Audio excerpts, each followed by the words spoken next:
Good afternoon and happy Thursday. I hope everyone has had a good week so far and enjoying this beautiful summer day.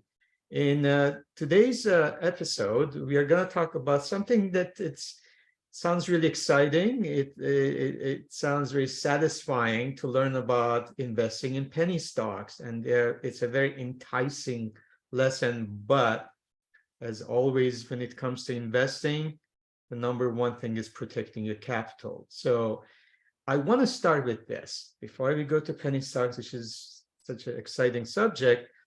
Again, Warren Buffett says it's far better to buy a wonderful company at a fair price than a fair company at a wonderful price. And this is the temptation. This is what every investor or trader or anyone who got involved in financials, that's all they dream of. They want to have a really a great lottery opportunity. Unfortunately, in the long run, that's not how it works. The odds are not in your favor, but education is important. The knowledge is important. Hopefully you can weave through those and find those opportunities. But in the long run, it's better to find a wonderful company and pay a good price for it. The second thing is about human nature. And it is everything we do, especially when you're talking about the short term, let's say trading, it's about fear. And I would say, especially greed. The greed are probably the worst emotions to have in connection with the purchase and sale of stocks, as well as any other investments, the commodities. Again, we dream about this fantastic trade, this home run. We're going to be a hero, scoring the winning goal in the World Cup. But the odds are pretty low. So, but again, as much as you get the education, then it makes you more confident and competent, and you get more conviction in things that you're doing rather than a random thing, just learning one thing and thinking that is the holy grail.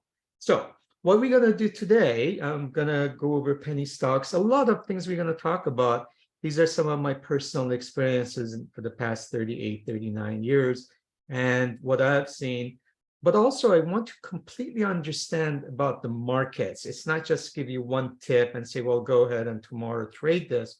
It's about really deep learning, understanding how the markets work and what is this penny stocks that we are talking about. So what we're going to do, we're going to talk about what are penny stocks. There are different types of penny stocks, so it's not just one kind. And you have to really have a clear understanding that are you a trader? You're working for a short-term profits. You're going to be in and out like a day trader or like a swing trader. You're going to be in it for maybe a week.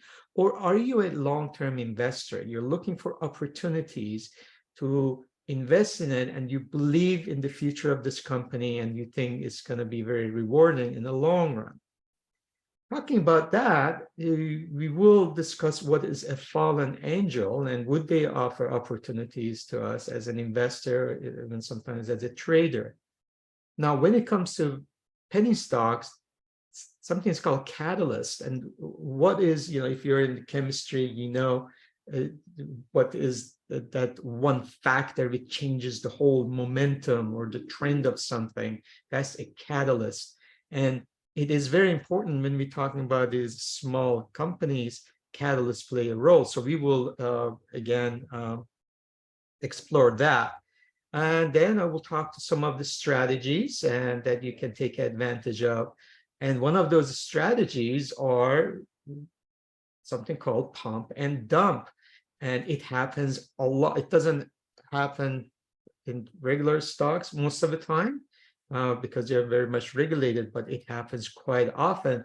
And can we have a strategy to take advantage of that in a different way? So I will spend quite a bit of time on the pump and dump strategy.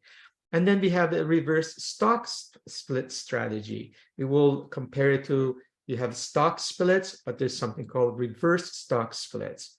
And then how can we find candidates? What do we look for? Again, especially if you're very much short-term oriented. And the last but not least, I'll share some of my own stories and some of the resources that we could use to find these,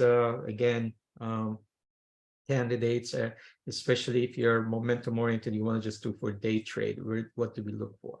All right, so let's start with penny stock. And first of all, you have to understand there's a categories, and these categories are important. You hear about Apple. We cannot compare, let's say, Apple with, let's say, AMC, the theaters, for instance. So there's something called market capitalization. And basically, in a simple way, what that means is if this company was sold today, what would be the market value of it?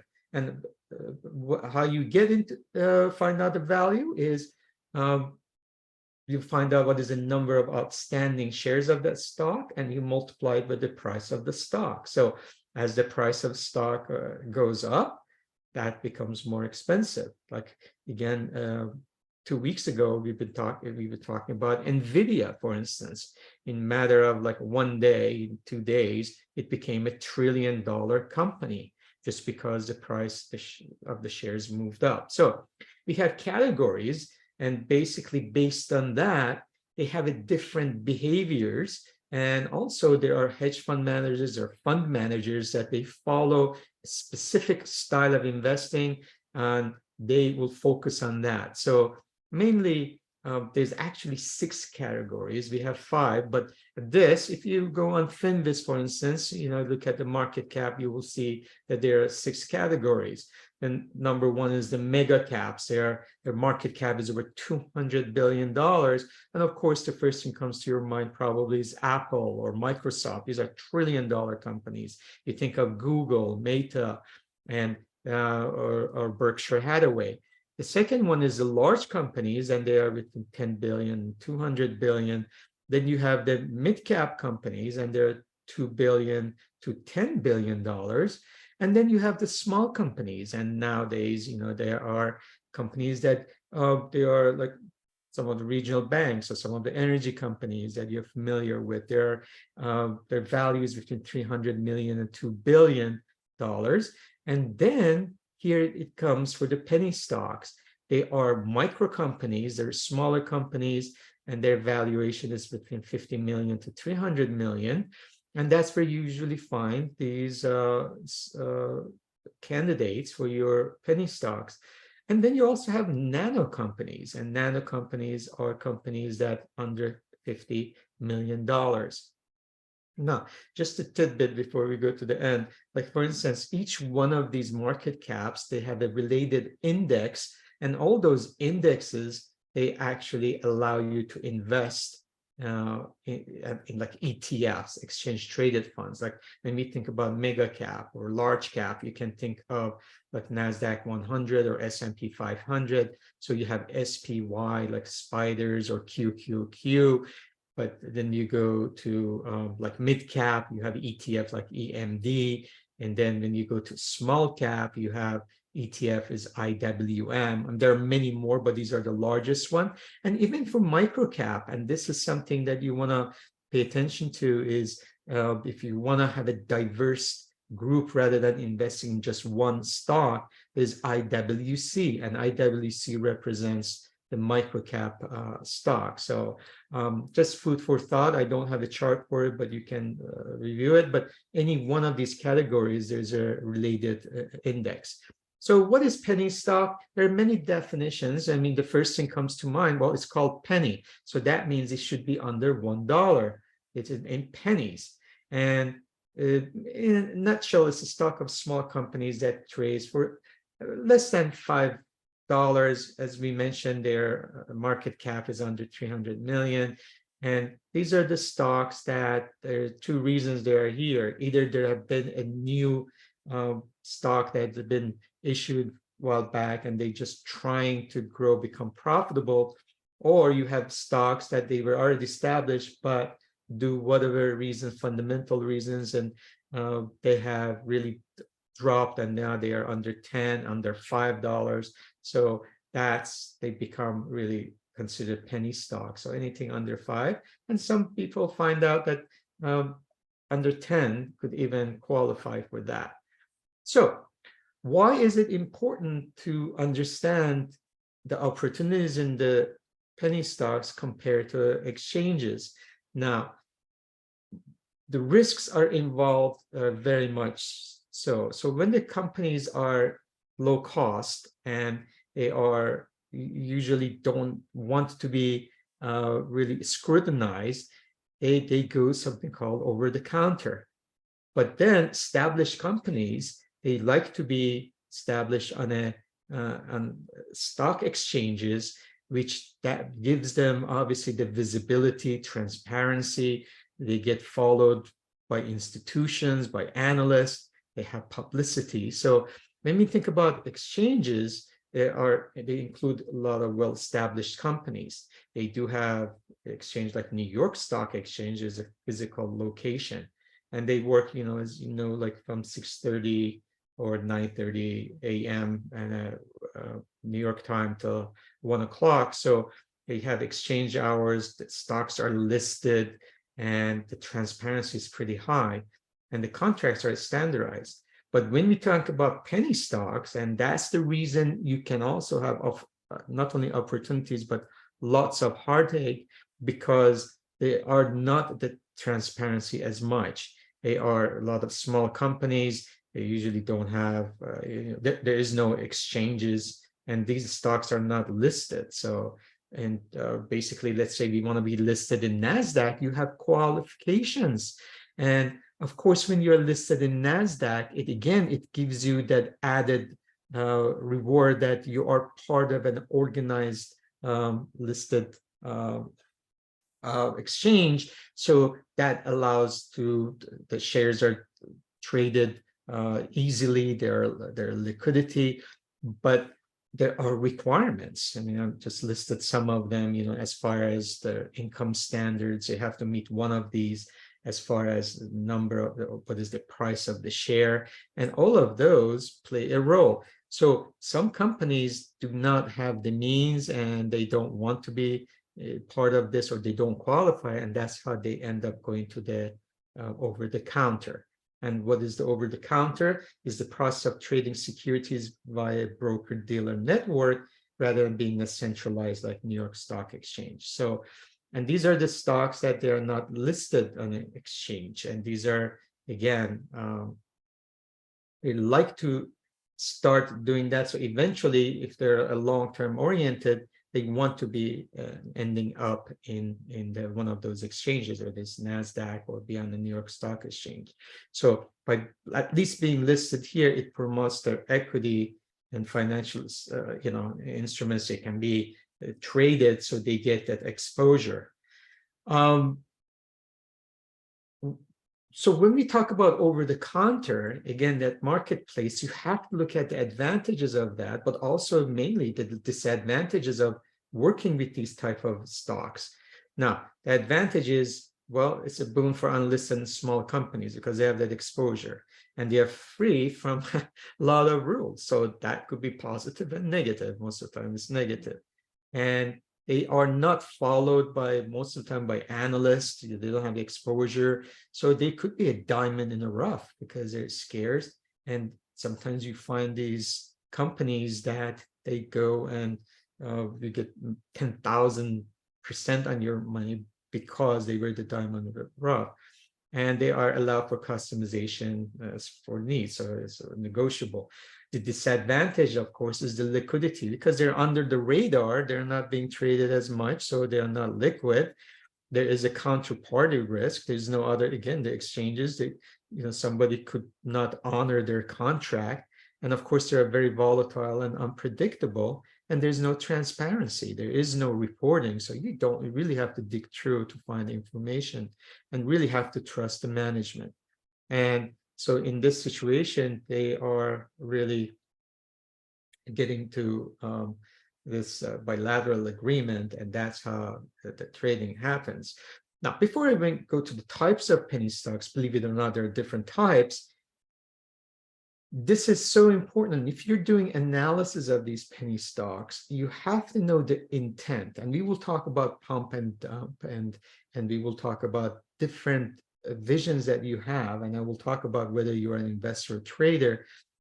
A lot of these companies some of them really have honorable view. They want to grow their company. They have a mission, they have a vision, and they want to be a next Apple of the world or the next Amazon of the world. But there are some companies that they are in the business to just make themselves rich. So the management's intention is important. So what they do, they get investors, then they use that money, then they get more investors, they pump the shares. And what happens is by that, then they start selling it. So really they're in the business of making themselves rich. They're the top of the, let's say, pyramid. So there's no intent of growing that company. So it's very fundamentally important for you to understand this. So coming back to the over-the-counter, there are actually, I would say, 4 and 5 different kinds, but they have, again, a different criteria. So OTCQX, that's a top tier. They still have the reporting standards and the strictest oversight. Then you come to OTCQB, that's the venture market, includes companies in the developing phase. And again, they have the right intention. Then you come to pink sheets, and those are the top that you sometimes you see at the end is like there's like a 5-letter in the symbol with FF at the end, and there is no reporting requirements. Could include some less legitimate companies, and that's why you have to avoid. And that's one thing you have to be careful with, because there's a lot of manipulation going on. And again, we will discuss that when we talk about the pump and dump. So on top of that, we talked about like a dollar stock. So we said, well, anything under $1 should qualify. We talked about under 5, but there are, believe it or not, stocks that they have less than 1 penny. So what happens? They go to 4-digit. So if it was 001, that's 1 cent. They go to 300 of a penny, and all of a sudden it goes from 3 cents to 4 cents. I mean, at 300 of a cents to 400 of a cents. Well, it goes up. And the problem with these are that, all right, if it goes from 0003 to 0006, well, you've made 100%. But if it goes to 0003 to 002, then you basically lost 1/3 of your money. So that easily can be, can move it. There are a lot, like some of these that have 100 million shares, and people get excited. They say, well, I can make so much because these are so cheap. I can make money. But in reality, you also have to worry about the spreads. And generally with the penny stocks, the good news is they're simply like a 1 penny, but still you have to think about that. So you buy something for 17, you have to pay, if it's 17, you have to pay 18 cents.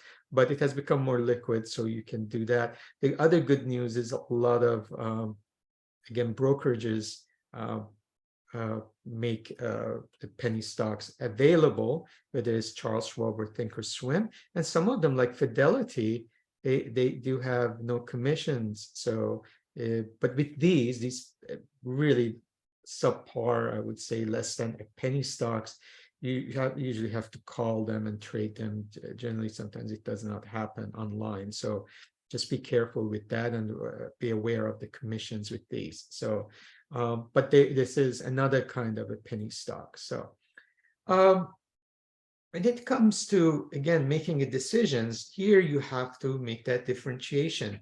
Whether you want to get rich quick and have that goal, and I would say there's a lot of greed involved, and basically you want to get in and get out, then you're a trader. Or you're really looking for some opportunities to find some beaten up stocks. And I go back to Warren Buffett, of course, he'd rather find a really good company at a good price. But there are some times that due to, for instance, the environment, there has been sympathy, industry goes down and it takes down some really good companies with it. And some of them are like, for instance, in March of 2023, we had the regional banks. All of a sudden, the whole banking system came down while there were few banks, and it brought down some other banks with it. can you find some opportunities in those? And those represents more of a longer term opportunity. So although they are like under $5, they're like considered penny stocks, they fundamentally are pretty sound. So then you become an investor. Or if you find this biotech, you're looking at companies that you think is going to be breakthrough eventually, maybe another major company will start investing in them, even buy them out, and you're very familiar with the management, you know that the intention are right and their business model looks good, then you become an investor. But a lot of times, a lot of things that we talk about penny stocks generally are more of a short term. So let's start talking about investing. I just start with something like this screen from Finviz, and just a simple criteria to find out if there's some investing opportunities and whether the management believes in what they're doing. So this is the simplest, but we will add, for instance, you will look at the debt to equity. You want to see, well, obviously, if they have low debt, because that could be a killer. And then you also look at their profit margins. You look at their, as far as the return on equity. So in this situation, just the simplest one I did a couple of days ago, that's June 7, a day ago, yesterday. And, you know, stocks that they're down 75% compared to a year ago. They've been, they used to be, you know, stocks that they were, some of them maybe even over $5, but now they've beaten up, they're under $5. But I look at the insider transactions, and you really have to pay attention if there's some of these stocks that have been beaten up, and you can see I came up with the 7 of them, and I went with a very positive insider transaction. Look at some of these stocks are 43 cents, $1, $1.93, 47, 236. So basically with the market cap of, you know, this is almost a nano, and then the rest of them are small cap. You have to pay attention how these insiders are behaving, and we have a class on how to interpret the insider trading. What I mean insider activities. I mean, so if they've been a big buyers, then you want to know who they are. Are they just has this been just a random quarterly practice of, let's say, oh, let's buy 100 shares so it looks good, or somebody came in, especially if it's the CFO of the company who knows the finances well.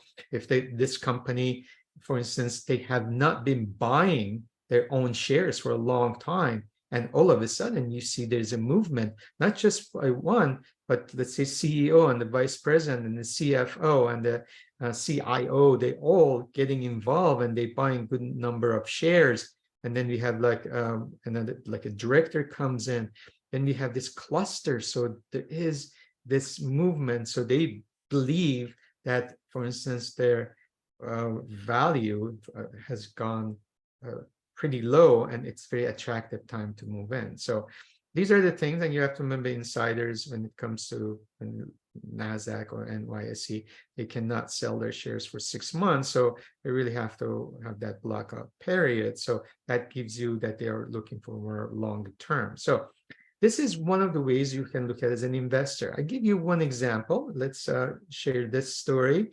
Now, this is not FRC, this is FRBK, and this is a Republic First Bancorp. And we're looking at, for instance, their fundamentals. We're looking at, as far as, you know, looking at their debt to equity. We're looking at, again, the price to book value. And this, as you can see, it was beaten up.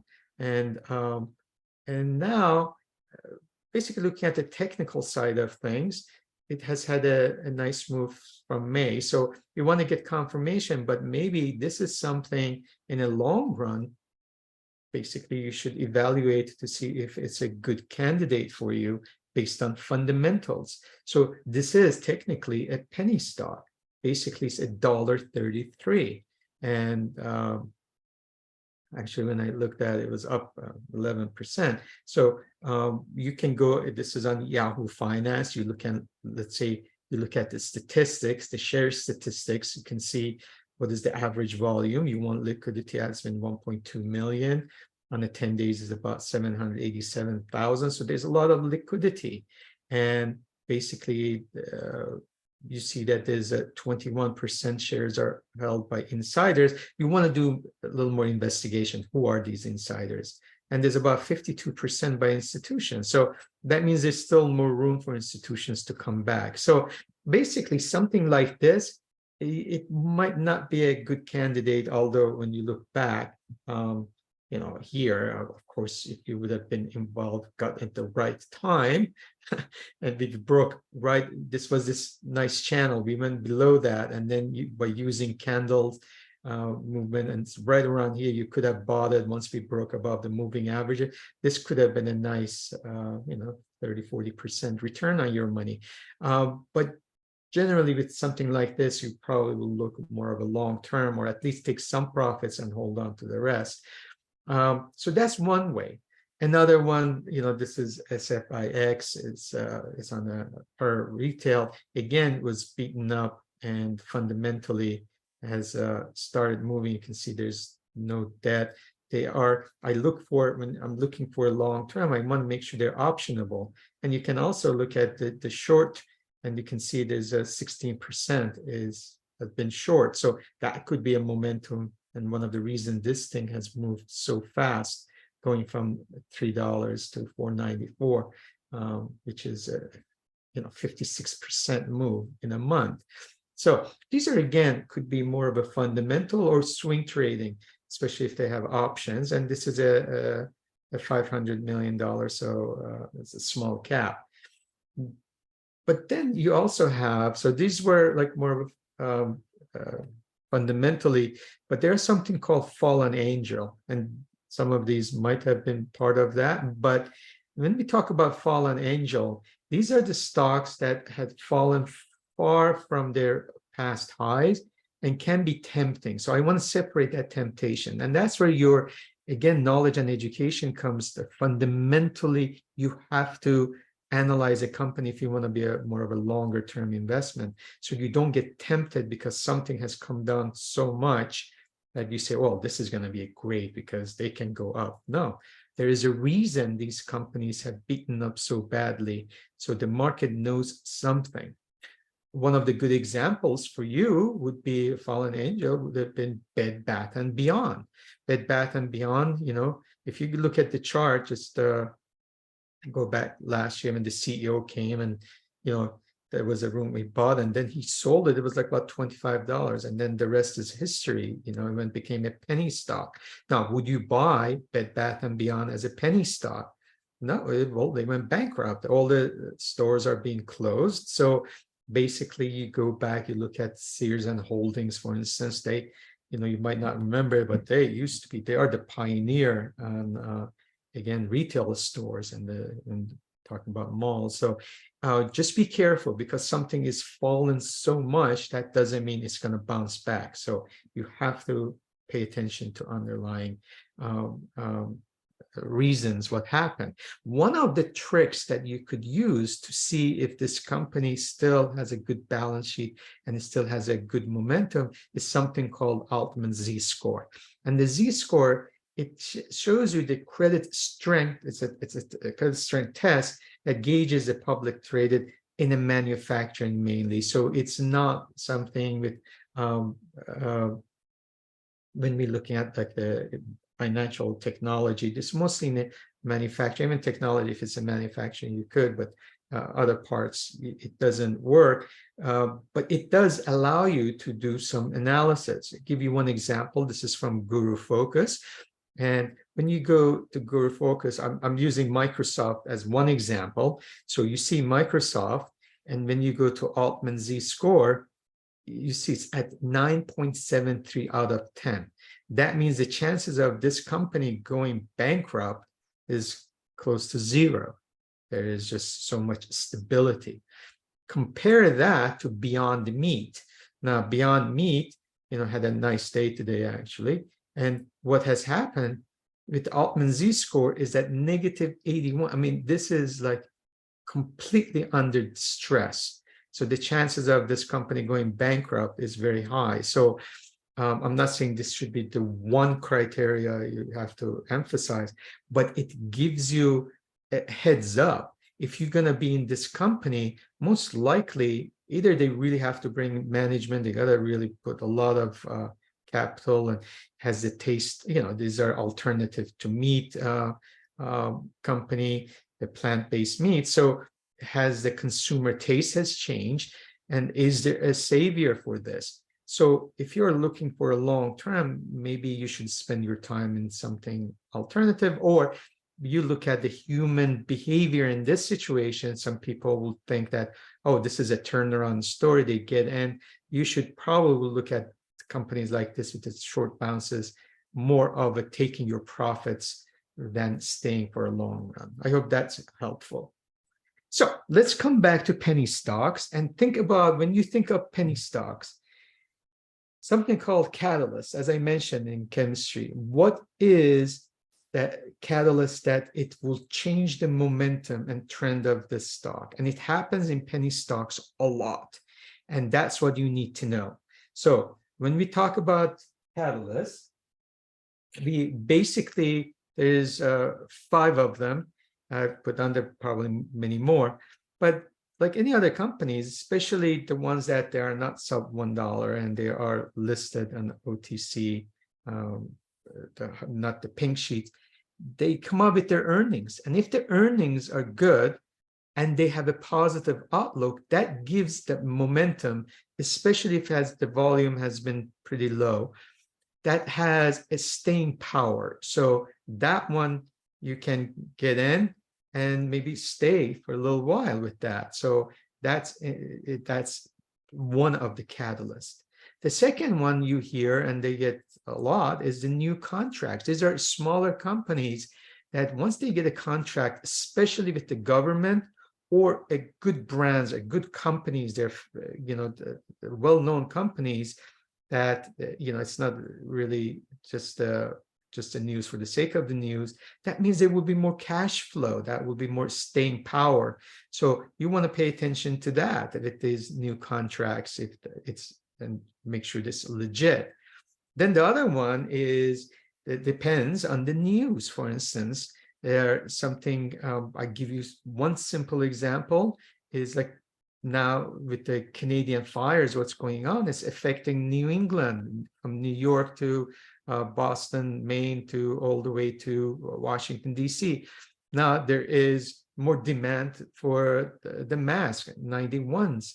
So when we think about COVID, when it happened, all of a sudden these little companies, for instance, I don't know if you remember, you want to get the temperature, there was no there was not, everything was empty, and there were companies who took advantage of that. Even masks became a rarity. So all of a sudden the companies completely moved up because of the environment, the news, and it was, again, sympathy. It was just not one company, quite few companies. Of course, once the news died and the environment changed, all of those are back to where they were. So watch for that. The fourth one is the hype and sensation. All of a sudden, you have these blogs, social media, the emails, you're getting about this great, something is going to happen. It's fantastic, and just wait to see it, and just be aware. And these are, you got to be very cautious, but as we will talk, one of our strategies, as I mentioned, pump and dump, you can take advantage of that. So that's something that you can say, oh, all right, this was one of those, but you have to be, again, very careful, especially with risk management, but just be quick. Just could be very dynamic in taking your profits. The last but not least, I put gurus and billionaires and celebrities, and I've seen this quite often. All of a sudden, you see that a celebrity is promoting something, and then I had an experience, for instance, with NFTs. I was flown to Vegas about a year and a half ago and met with one of the very affluent people. He owns casinos, athletic club, basketball teams, and all that. And we had a private luncheon, and they were promoting, something with working with NFT, for instance. So basically, the shares that go up, and then they are below where we were talking about. And it was all about, they were receiving just the free tokens, for instance. And so be aware of the intentions, these celebrities, how they get paid. So always read the fine line. Just because so and so is involved with this, that does not mean that this is a good investment. Okay. So some of the strategies I want to share with you, and they are very much, in some ways they're different. In some ways, again, I mentioned about the fundamentals, you got to understand. But in the short term, as a trader, you really have to pay attention to the technical analysis. We talk about the trend lines, the support and resistance, for instance. Those are important. The moving averages. You look at anything we've talked about from the technical analysis, it works with this. So that's one thing. But what happens with the penny stocks, they really rely on volatility and liquidity. So for a long time, they're not very liquid, and all of a sudden things start moving. We look at the volume, for instance, it's expanding, and I will discuss it a little later about the volume. So you look at for the big activities, and you like that movement. Again, for 3 months, nothing has happened. It's boring like hell, very little volume, very little movement, and all of a sudden it's moving. Now, I would not avoid choppiness. It's very difficult to read. It just moves back and forth. You don't want to be in stocks like that just hoping because you read something about it. The other thing is, as I mentioned, it's like follows the classical, again, technical analysis charting, is that the trending, and you will see the higher highs and higher lows, and you can see it respects this trend line. Those are the things you can actually gradually get in. And it might be something that, again, a big news could come, a big contract comes up. So that one you can also use, and especially if expanding volume, but avoid erratic moves. And erratic moves are the moves that one day they're up big time, then the next time they're the exact same thing, they're down. So it's not like choppiness is very little movements for a long time. Erratic is like up and down. I mean, you get ulcers doing that. And one strategy that I like to use is something called 3-day bouncer.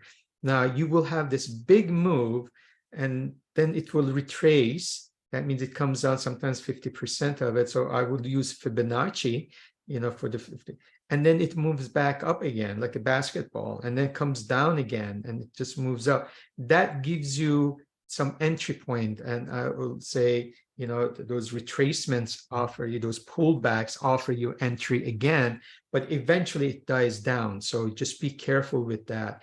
And but they can be an interesting play for you, unlike some of them that they just move in one day and they just drop. So this is another move you can use. Always 90% plus use limit order with stop losses in place.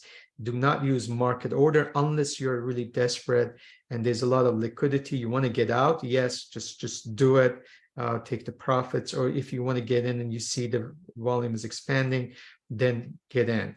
And how would you know it? I would use almost like the futures market. I would use 5 minutes, and even in some instances when the volume is really expanding and things are moving fast, I would use 1 minute for the big spike days, which again, we will talk about it in the pump and dump.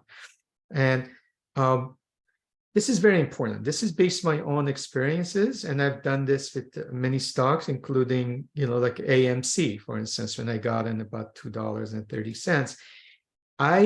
My targets, I always put down, I always have targets, by the way, it's part of my portfolio management, my exit strategy. So if I'm going to make 100%, 200%, I have the targets.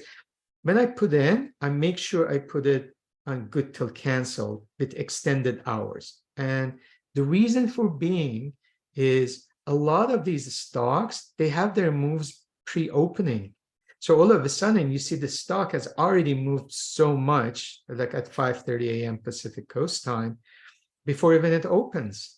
And then it fizzles out, or because more real players come in. And so I use that if I'm going to take profit. So just a food for thought. And that's what I will keep that good till cancel. Usually it extends up to 6 months. So even you're sleeping, you don't know.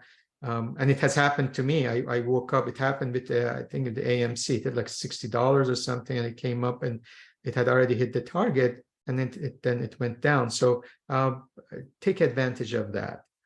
So let's talk about pump and dump strategy, which happens quite often in penny stocks. So what is pump and dump? Pump and dump starts, it's almost like a pyramid. One person is on top, whether he's a majority holder or a few of them, and they come up with this scheme, how they can move the stock. And once the stocks goes up, because of, again, the human nature of the greed, they actually dump it and sell it. So I put down, so really the few of them, the few hold many of the shares. Their whole goal is to move those shares to many hands, many that hold a few shares, and then they dump it. So this is how it looks. They mark it up. There's this a lot of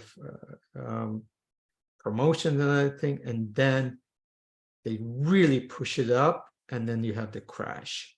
So that's how it works. Sometimes it happens in one day, but you do have pre-warnings, and I will discuss it how that works.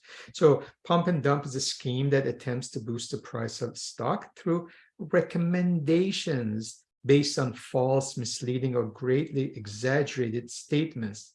The preparators for the scheme already have established, and I mentioned there's always usually one, and then they get their captains, and they get their group, they get the newsletter writers, they get the blogs, they give them shares, and they say, well, you got to hype these. So, and then the public, by the time they come in, they actually right here. So the retail investor gets in, and that's the time they take their profits. So basically, it's the ones that those few hands make that money, and usually goes exactly where it started. Now, it is, you have to be careful, and I will discuss that. It is illegal, but obviously it's like a human nature. It happens, and they found ways around that. So here we go. We go from 10 cents to 90 cents, go back to 10 cents. So let me give you a little terminology and how this thing works. So it's based on promotions. The promoters, they come, and what they look for, they focus on stocks with a little volume. And for the past few months, there's not much is going on. And they get together. And again, as I mentioned, somebody on top starts using these promoters. Then you receive these teasers. The teasers come like a few weeks before. You get, again, the social media blog, or usually I get like emails, upcoming big news weeks before. And these companies, they really don't have any worth. These are no real worth companies. And sometimes it's hard to find the information on them. And then you start getting emails and promotions. Now, they keep going out. They keep getting to the public. And you notice that generally, and this is what your hint is. So if you're looking for these, you see the volume started, there has been no volume, but then there's this volume started moving. And that's how you can use the screen, for instance, look at the relative volume based on the last 50 days average. If you see there's peaks, but the prices are not really moving much. So it doesn't, then you have these spikes. And usually either it happens in one day or it happens for a few days. And I mentioned about the bouncing ball. And unfortunately for the investors, there's that big dump. And what happens, as soon as that big dump happens, you don't hear a peep about anything about this company again. Now, one of the things I didn't put down here, I'll just share with you. Generally, these promoters do not like to use the companies twice. When they do, usually there's a time span, a few months or a year, if the company's still in business, so they come back and that's how they redo the whole scheme again. So be aware of that. So here in general, I want to give you a few tips, whether you're using pump and dump strategy or other strategies I mentioned. When it comes to pump and dump, the emails that you receive or the promotion, the blogs, there's always a long disclaimers. Read those, because and they have to by law, because SEC penalize a lot of companies. So again, they're watched. So SEC has asked them, they have to put it in there. Watch for those promoters. They do mention, oh, we have gotten shares, for instance, or we've gotten paid to do this. So, and one thing also, some of these promoters are not getting paid, but what they are doing, they get the knowledge, they want to get their subscription up, so they try to be part of this to just get the subscription. Now, the other thing is getting the first day when the price is in the multi-month average. So you see the prices going back and forth, and now you see the volume. That's maybe you can do a little dabbling and watch for that. So I would say watch the relative volume. When it starts moving 5 times the average volume, you know something is cooking. So that could be the first stage. It could sometimes they go 20 or 30 average one, sometimes 100. Always manage risk. It's a lot easier with these because remember, you've gotten into somewhere around the multi-month average.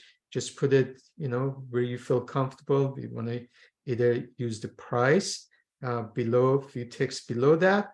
You can use candlesticks if you want to use as or you can just put a pure value. Let's say I don't want to lose more than $100 or $200 or percentage wise.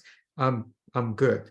So be aware of that, because this could be a false one and it could go on for a long time. And as I mentioned, also when you go long, for instance, be aware of the SEC rules, as they could halt the stock. So when you have this big up, and that's what I like to use, the targets. So you're up 100, 200, 300%. By the time you're going to go out, SEC halts it. And by the time, but I mean by halt, that means there's no trading available and they are investigating things. By the time they open again, probably it's dropped 75, 80%, going back to the price that you were in. So always be aware of that. Generally, if there are enough shares available for shorting, and that's important, shorting in these situations are a much better outcome in a sense of probability goes. So you know that dump is going to come. You can be patient, watch again. I would say watch 5 and 1 minute. Once you see that movement, the distribution, you can shorten, but you just have to be very careful. Shorting is not for novice traders and investors. You have to be very aware of the setbacks, and got to really manage your risk well, because that could be a false retreat, pull back, and then they just continue. I mentioned to you about the bouncing ball. So, but generally, if you are on top of the stock and you're very confident by your technical trading, these are almost the very high probability, and you can short those. Some of them, if they have options, you can also buy put options. Generally, these penny stocks don't, because option makers are not making any money. There's no liquidity, so they don't. But some of these, maybe one few of these fallen angels might be like Bed and Bath and Beyond. When it went like to $25, that would have been a good time to short that. And they did have options, for instance. Another thing, this is my personal experience, be aware of the analysts following the stock. So one of the things about these, nobody really follows them because really there's no money for them. They don't need to. So what happens is there's not much information out there. When you're talking about, let's say, Tesla, there are tens and tens of analysts, brokerage firms, they follow them. They all know what's going on. But with these companies, it's not worth it. So when you go to conference, sometimes you see that there is 1 or 2 analysts that are talking about this company, how wonderful it is. Be aware of that analyst. Although it looks like legitimate, then we want to see how do they get paid, And again, although they might have designations and other things, or might be in the business for 10 years, you will see that they are much maybe related to options or the shares reward. So be aware of that. Do investigation, the analysts that follow these companies. The last but not least, I will share this with you. This is the Vancouver Stock Exchange scandal. Now, they're not in business anymore. Vancouver Stock Exchange closed in 1999. But again, these are my experience from 1980s and 1990s. We used to get a lot of like emails, and you would have cure for this, and then the gold miners, and they would be mostly established in Vancouver. These companies did not exist. They were like, how you can get a PO box, but like a business address. So they would have business address, but there was no real business. And it happened quite often. And there was a lot of these stocks came through, and finally they were closed. So be aware, again, things like that. Is it like a trailer being their headquarters and they have employees? So that's the danger you have with these penny stocks. I want to share this. I did this, God, it goes back November 20th. It was 2000. Yeah, it was 2000 actually. And this is one of those stocks. This is a retail, actually lingerie. If you know Heidi Woman, from AGT, she started this lingerie company in competing with Victoria's Secret in Australia. So it's something like this. You can see the movements, and it was really interesting be in and out of this. So you could see that, for instance, the big movements going from 50 cents to $1.50. And I got in somewhere around here, and believe it or not, I got out like around $2, and that was actually before the opening. This is on a monthly basis, but I was fortunate. I had put a target. I usually put a scaling target, and look what happened to the stock by the end. I mean, went to 250, 260, and ended up at 17 cents. I want to share, this was my 60 minutes, because I remember I took a picture of it. Look how things happen. Volume, debt, this is the average volume. This is again 60 minutes. This is Ichimoku cloud, by the way, but you don't see any clouds. But what happens here? We are starting with the movement. Volume is increasing, and this is we call it capitulation. This is a huge bounce on a huge volume. They get all the this is one of I've been playing this. This is another day that I did this. I just want to share this with you, how we went from like 8 cents, this is 60 minutes, to 32 cents. This was another occasion. I used to play this, just be in and out all the time. But you see how we have this big volume, and then we have this collapse. And basically this happened in just a few hours. And a few days, actually. This is hourly. So you could see the volume. And then this day, this hour, we did go up on November 19th. And then how easily we went down. So just an example for you. One of the things about, we talked about the OTC, but a lot of, again, these penny stocks, they like to be part of NASDAQ. They like to be listed, and there are some guidelines. So in order to be listed in an organized exchange, they have to stay above $1. And usually there's some regulations. They have to have their income, hold the asset test, but also the main one is they have to be above $1. And in order to do that, so stock that has been 20 cents, they come up with this this scheme or idea, which is not really, it's accepted. They reverse, we call it the reverse split strategy. They reverse split stock strategy. So we have talked about split stocks. If you recall what has happened, for instance, to Amazon, Tesla done it twice, Apple, when the stock gets really expensive, what they do, they split it. So instead of, again, it's like a one stock, now you have 5 stocks. The value doesn't change. Your whatever investment you have is the same, except if you had one stock at 1,000, now you have 5 stocks at 200. The opposite is true, and this is where you change your 5 stocks to 1. So if it's a stock is at 20 cents, now it becomes $1. So that's a trick. Some stocks, they go 100 to 1. So this is usually is not lasting. This is a trick the company tries to be, and by doing so, they still stay, let's say, on NASDAQ. And what happens is they say, well, there's no worrisome.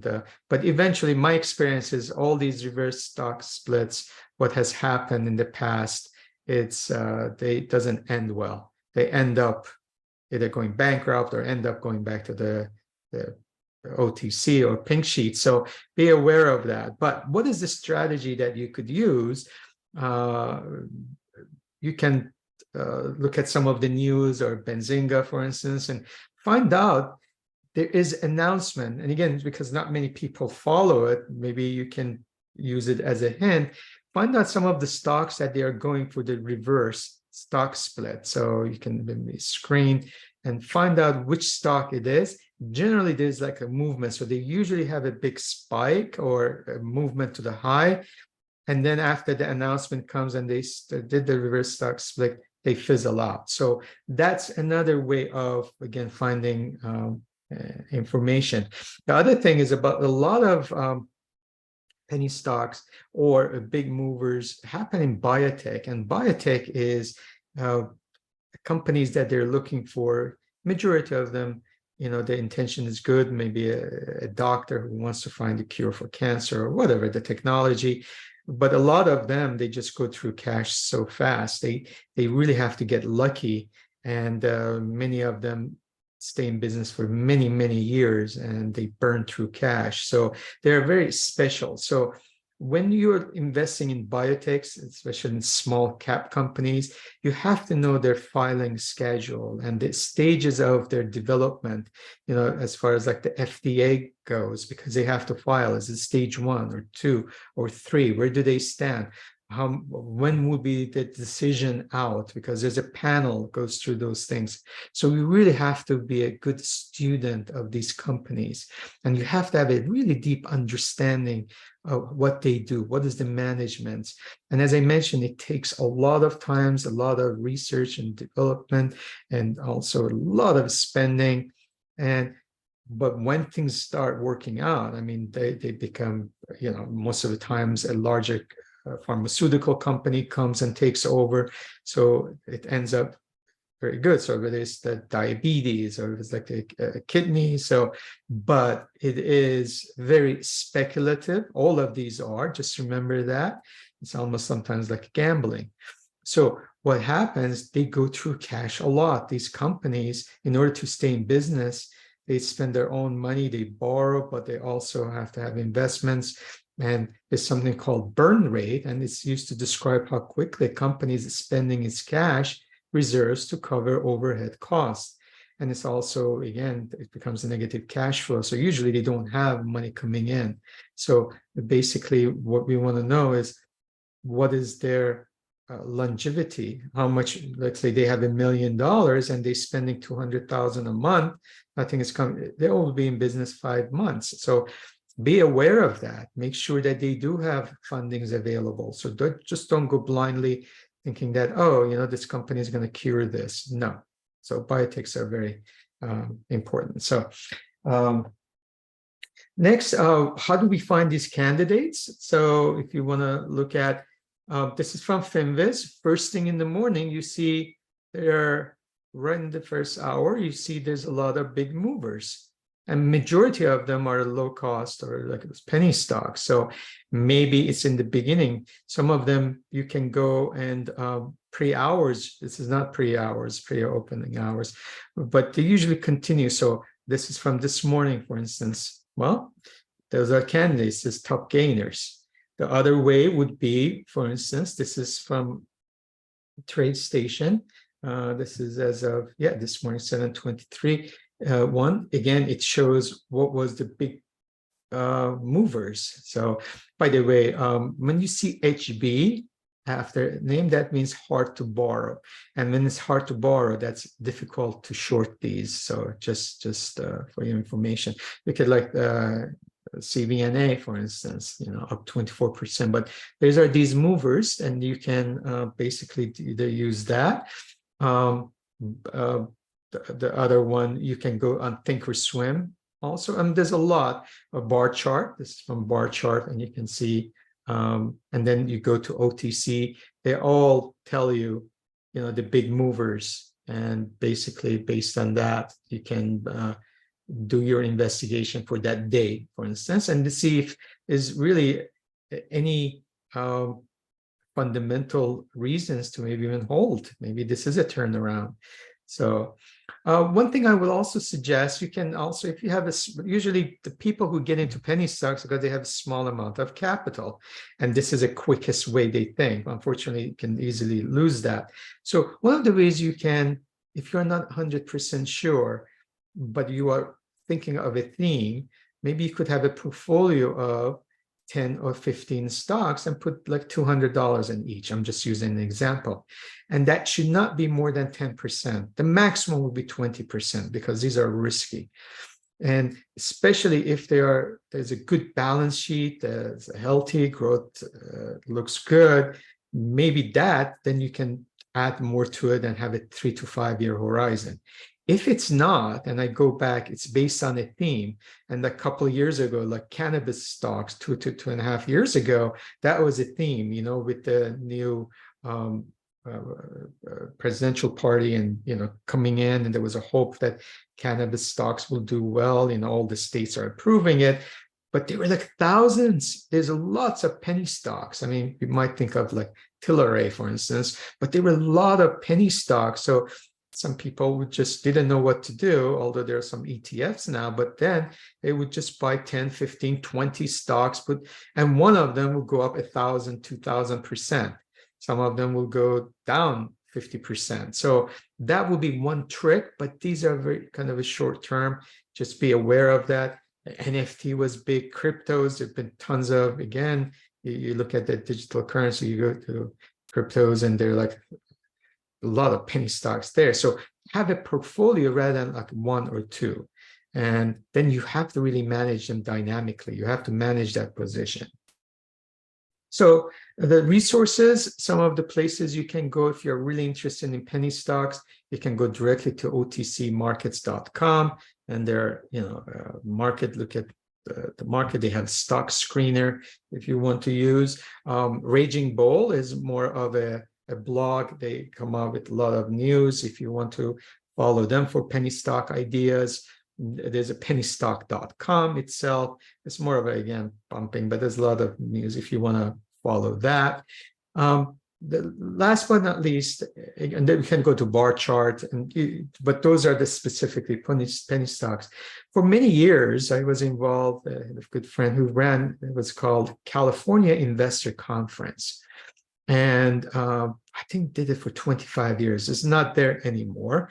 You would have wonderful guest speakers, but you always had like 20 to 35 companies. Some companies were well known, like South California Edison or Edwards Life Sciences, which is right in Irvine.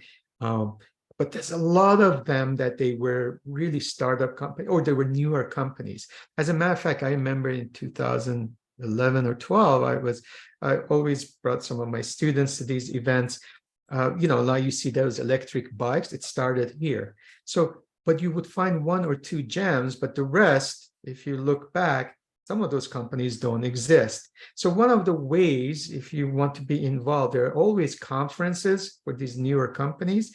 It's really a great experience. So if you have a chance to go to and talk to the president or CEO, the CFO, founder, and it is, you used to have really good experiences. Now this is Montel Williams. I don't know if you're into TV personalities a long time ago. This is during Oprah when he started his time, and like he was a keynote speaker then. But this is another way. So some of the samples for you, like this is from 2013, and this is how the news comes out before, on July 13, Calabria to present. So you will see a lot of these companies, they come up with this news breaks, and you look at the news, they're going to present in this New York event, or they're going to be in this medical event. So PCM to present, again, there's those announcements to get the activity, to give legitimacy for their business. This is DRAD. This was another company I just have from 2018, LRAD, and they were actually involved in the sirens. You hear the sirens, and they were involved with that. So in August 3rd, 21st, they were at $3.25 for $106 million as far as the market cap. And but history, this is their presentation. They look at, what is their 9-month revenue projections, and what is their revenues coming, the ownership, who owns, some of the Wellington managers. So they did have some institutions, BlackRock involved. So, and this was their chart. And basically the conclusion, what their goal is. And so you fast forward, the company was bought out and it was changed to GNSS. So the interesting thing I just want to share with you, this is where they were at that time. They retraced, and then they had this big move the next couple of years because of COVID and other things. And basically they went from, at that time was $3 to $8. And where are they now? This is as of now, they're back below where they were then. So it was more of a theme, but this is something that, it happens quite often. Many of those companies that I shared with you, they're not in business anymore, from 2013, for instance. This is another example. This is from February, March, and then it happened again in August of 2021. There was TCAT, and basically look at this move. What happened from, there was a split, by the way, and they went to $80, and today they're at 47 cents. So things like this happen, and they were a penny stock then. Another thing, this last thing I want to share with you, this is an email I received, I do get periodically, just share with you, is from June 6th at 8:02 a.m. And it's a company called Calabria and CWD, and says, we want to get this one out on the fly, similar to our mega winner from early January. And they just beaten down the extreme. So they just giving us a heads up, there's this company, and this is their chart. This is what they were talking about early January. And this is what this stock did now. It's like they're saying it's a quiet time, just watch out. And this is just hot off the button right now. You see look at this volume, and that's really the explosion. And that's, again, we call it capitulation. And it just went up all the way to $13 and then retraced. So you do get things like this in the email. So with that in mind, I'm sorry it took a long time, but I just didn't want to give you just the tips and, go buy this. I want to really hopefully have a fundamental understanding how the penny stocks work. So with that in mind, I'm going to stop the recording and open up for any Q&A that you have.